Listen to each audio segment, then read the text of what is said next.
প্রাক্তনী কস্তুরী গোস্বামীর অভিযোগ তো আপনাদের শোনালাম। এরই পাশাপাশি রিপাবলিকে মুখ খুললেন কলেজের আরও এক প্রাক্তনী। 2019 সালে গড়িয়াহাটে মারধরের অভিযোগ, রাস্তায় ফেলে মারধর করে মনোজিৎ। প্রিন্সিপালের কাছে অভিযোগ করায় মারধর, পুলিশ কোনো অভিযোগ নেয়নি। মনোজিৎকে বাঁচিয়ে নেয় কলেজ কর্তৃপক্ষ। মনোজিতের বিরুদ্ধে অভিযোগ করায় মিথ্যে মামলা।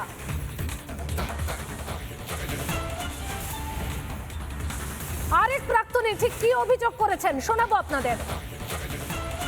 মনোজিৎ মিশ্র যে ইতিমধ্যেই কসবার যে ঘটনা, সেই ঘটনার মূল অভিযুক্ত হিসেবে উঠে আসছে, যার নাম তার দ্বারা আপনি আক্রান্ত হয়েছিলেন এবং আপনাকে বেশ কিছু আপনার মারধরও করা হয়েছিল। ঠিক কি ঘটেছিল?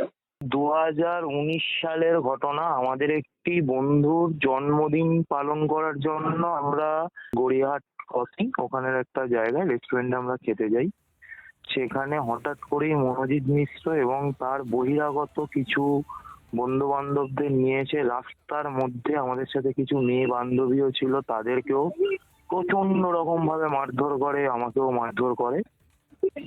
এর পেছনে যে কারণটা ছিল সেটা হচ্ছে খুব ভয়াবহ।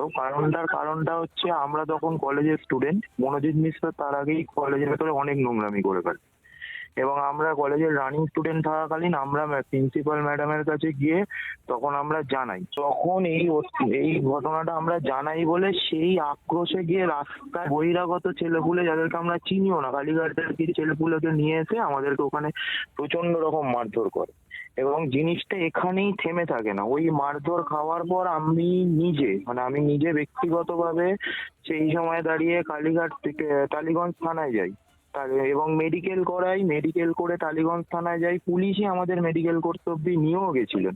মেডিকেল করে আমরা ফিরি, কিন্তু ফিরে যখন আমরা কমপ্লেন দিতে যাই তখন আমাদের পুলিশ বলে যে আমি কোনোভাবেই কমপ্লেন নিতে পারবো না, তোমরা নিজেদের মধ্যে মিটমাট করে নাও, সবাই তো কলেজের স্টুডেন্ট, এবং নেয়ও না কমপ্লেন।